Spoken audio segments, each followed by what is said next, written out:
காலமாக ஆட்டிசம் பற்றி பரவலாக பேசப்பட்டு வருகிறது. ஆனாலும் அநேகருக்கும் இன்னும் இதை பற்றி போதிய தெளிவு ஏற்படலன்னு தான் சொல்லணும். ஆனா ஹரிதாஸ் படத்துல ஹரியின் பாத்திரம் தன் நடிப்பை அவ்வளவு இயல்பாக வெளிப்படுத்தி இருப்பது வியப்பானது.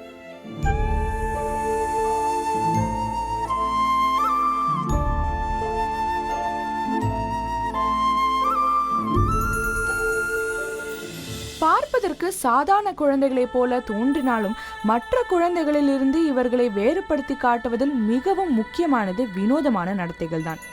நினைப்பதை உடனடியாக செயல்படுத்தும் வேகம் காரணமாக சரி, தவறு, இடம், பொருள் போன்றவற்றை கவனிக்க மாட்டார்கள். இதன் காரணமாகவே பல்வேறு இன்னல்களுக்கு ஆளாகிறார்கள் இவர்கள். என் பக்கத்தில் உட்கார்ந்துருப்பான்.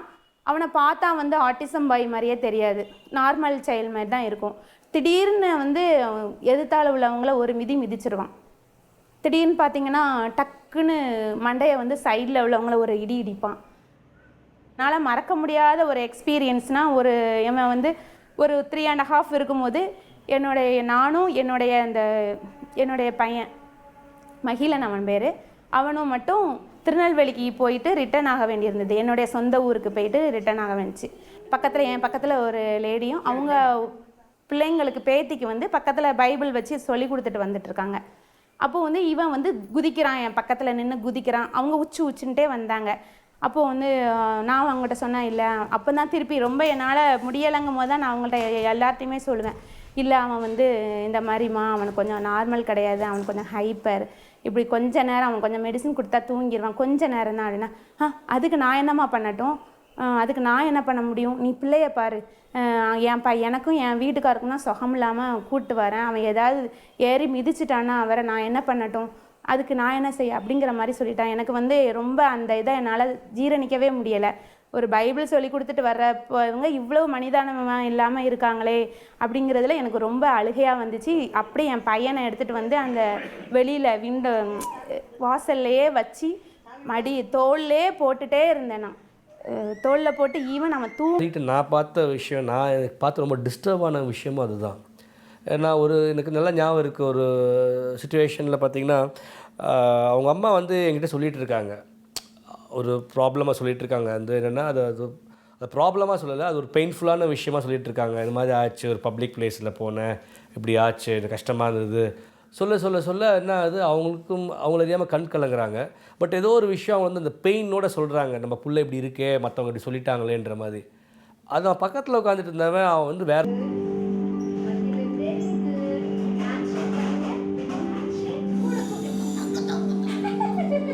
விரும்பத்தக்க நடவடிக்கை இருக்கிறத நம்ம என்ன செய்ய இன்க்ரீஸ் பண்ணணும்.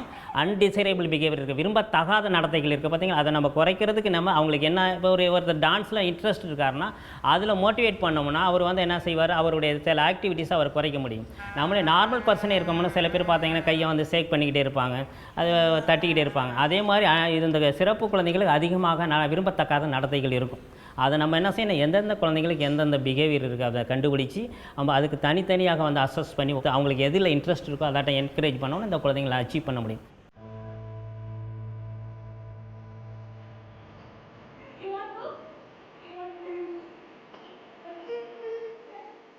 இயல்பு நிலையில் இருக்கும் குழந்தைகளுக்கு பயிற்றுவிக்கப்படுவது போல ஆட்டிசமால் பாதிக்கப்பட்டவர்களுக்கு கல்வியை பயிற்றுவிக்க முடியாது.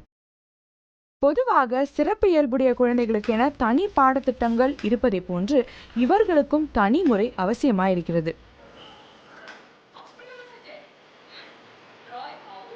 ஆட்டிசமில் இந்த டிஃப்ரென்சஸ் நல்ல எக்ஸாஜரேட் ஆகிருக்கு.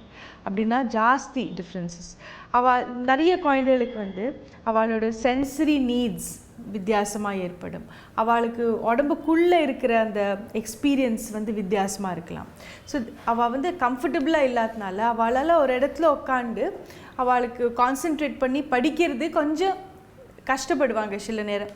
அவளுக்கு ரொம்ப ஹைப்பர் சென்சிட்டிவ் விஷுவலாக இருந்தானாக்கா நம்ம ரொம்ப விஷுவல் இன்புட்ஸ் கொடுக்காம கொஞ்சமாக கொடுத்து, அதே மாதிரி ஆடிட்டரி சென்சிட்டிவாக இருந்தால் அதுக்கேற்ற மாதிரி எஜுகேஷனை கஸ்டமைஸ் பண்ணி அவளுக்கு ஏஜுக்கு ஏற்ற மாதிரி நம்ம சொல்லிக் கொடுக்கணும். ஸோ சிறப்பு கல்வி குழந்தைகளுக்கு புரிஞ்சுண்டு அவளோட ஃபிசிக்கல் நீட் என்ன, இமோஷனல் நீட் என்ன புரிஞ்சுண்டு சொல்லிக் கொடுக்க வேண்டியது தான் நம்மளோட கடமை. சாதாரண குழந்தைகளுடன் தன் குழந்தையும் கலந்து பழக வேண்டும் என்று ஒவ்வொரு சிறப்பு இயல்பு குழந்தையின் பெற்றோருக்கும் ஆசை இருக்கும்.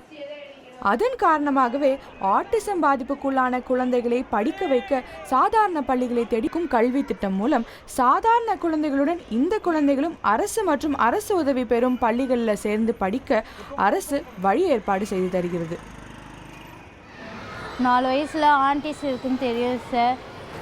எஸ்எஸ்ஏ சென்ட்ரலில் எடுத்து போய் சேர்த்தோம் சார். அங்கே 2 வருஷம் பயிற்சி கொடுத்தாங்க, ட்ரைனிங்லாம் கொடுத்தாங்க சார். எனக்கு ட்ரைனிங் கொடுத்தோன்னே நல்லா பேச ஆரம்பித்தேன். பேசுறது கொள்ளது எல்லாம் தெரிஞ்சுது சார். இங்கே போன வருஷம் மாந்தோப்பி ஸ்கூலில் சேர்த்தோம் சார். இப்போது நல்லா படிக்கிறான், எழுதுறான் சார். 2வது படிக்கிறான். டே கேர் சென்டர் பகல் நேர பாதுகாப்பு மையம் அப்படின்னு நம்ம 10 ஜோன்லேயும் இருக்குது. அந்த 10 ஜோனில் 10 சென்டர் வச்சுருக்காங்க. ஒவ்வொரு சென்டர்லேயும் பார்த்தீங்கன்னா 20 குழந்தைகள் அந்த பகல் நேர பாதுகாப்பு மையத்தில் இருக்காங்க.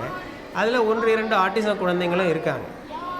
சாதாரணமாக பார்த்தா ஒரு குறைந்த அளவுக்கு ஆட்டிசம் இருக்கும் சிலருக்கு வந்து ரொம்ப சிவியராக இருக்கும். குறைந்த அளவு ஆட்டிசம் இருந்தாலும் அவங்க ஆட்டிச குழந்தைகள் தான். அவங்கள டைரெக்டாக நம்ம பள்ளியில் உடனே கொண்டு போய் சேர்த்துட முடியாது. அதனால் அவங்களுக்கு வந்து ஒரு ட்ரைனிங், அவங்களுக்கு வந்து ஒரு காம் என்விரான்மெண்ட் அவங்களுக்கு தேவை. கொடுத்து 1-to-1 பேசிஸில் முதல்ல அவங்களுக்கு ட்ரைனிங் கொடுக்கணும்.